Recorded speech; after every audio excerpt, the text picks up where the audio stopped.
Recording. Melons, melons, you good sir. You look like you will enjoy a freshly harvested melon. Don't listen to him. Why eat fruit when you can get yourself a hearty serving of beef? Tell me what meat has to offer that a melon couldn't. The smoky flavor, the sizzling crispiness, the juices that come out when you make it just right. How are you going to say juice inside makes beef better than melons? A melon is all juice and without the hassle of cooking. Tell me, how many seasonings can you put on a melon? You don't need to season a melon. Exactly. Gentlemen, thank you both for gathering me a crowd, but I do say my product surpasses both. Behold, everyone, elixirs. Ooh. I don't see. Look here, folks, I have the solution to all of your problems. Cramps, migraines, nightmare, pain, and soreness, all neatly packaged in this small vial. The cure, you mean? Oh no, I meant what I said. So you're telling us. That's right. This brings on the problems. If you ever needed to use this, a few drops should suffice for almost any task.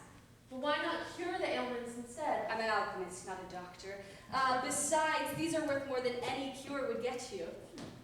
And how much would that vial cost? How much? That's a good one, kid. All right, now who wants to make me an No, offer? really, how much? Oh, you're serious. Apologize. It appears someone of your caliber is out of buying range for anything I sell. Oh, come on, enough of the presentation. How much? 500. 500? Yes. Silver? Gold. Oh, whatever. I didn't want your silly little potion anyway.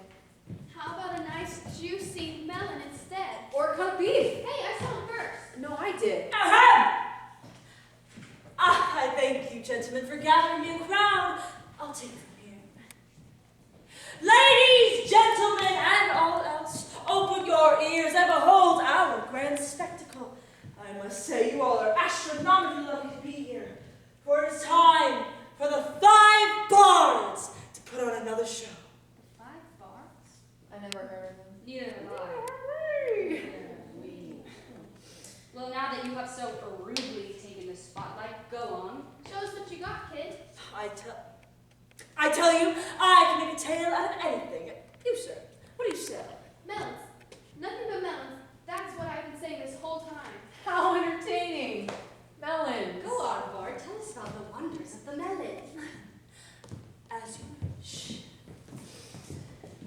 As the sun sets on this wonderful day, I am reminded of a tale I heard long ago. Did you know that the melons you, my good sir, make a living off of are not native to this land? And not only that, but these melons were once a priceless item in the most extravagant transoceanic markets? Well, that was, of course, due to the fact that they were once the prized jewel of the mystic sea dragon. You see, the mystic sea dragon was the largest ocean creature for thousands of years. Those who hardened the rough waters all knew that they were going to encounter just one of them. The beast would surely bring about a swift demise for all on the ship.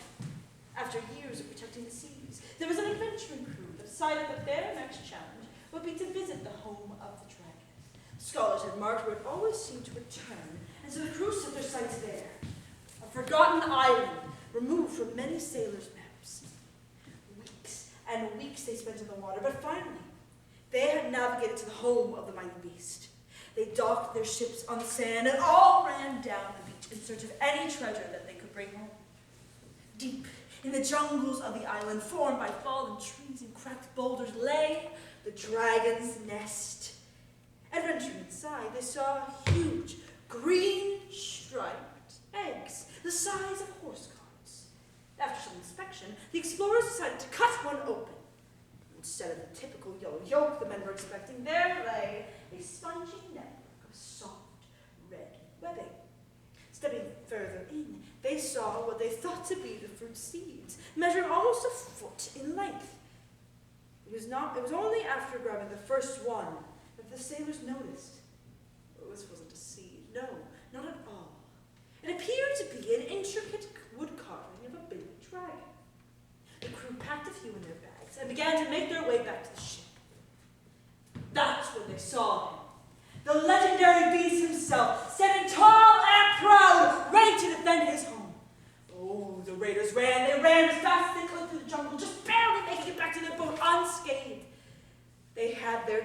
set their sights for home. As they sailed home, they wondered, what if the wood carvings were really seeds after all? Back on the mainland, they planted the dragons in the ground, and from those seeds grew a massive tree. Now, we men cultivated the magic inside and harvested the fruit.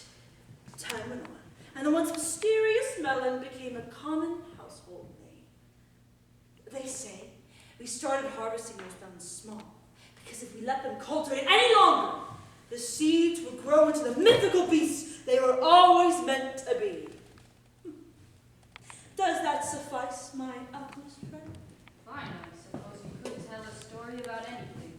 What a grand tale. Ah, well, I'm glad you all here to listen, but the sun is almost down and we must be going on to the next town. Oh, come on, stay for another night. Please do go on. We'll all pay your stay for another night in the inn. What's that? My coat. It's empty. It's not possible. How did you get robbed of something in your coat pocket? I don't understand. I've been holding the elixirs this whole time. Hey, my cart's been cleaned out too. Ralph Jr., my car's perfectly fine. Mine is out of place. How strange! I don't understand. I didn't see anyone who could have pickpocketed me, and the only person walking through the crowd during the story was... The dragon. I apologize, surely, but we must be going now. It was the bard. Stop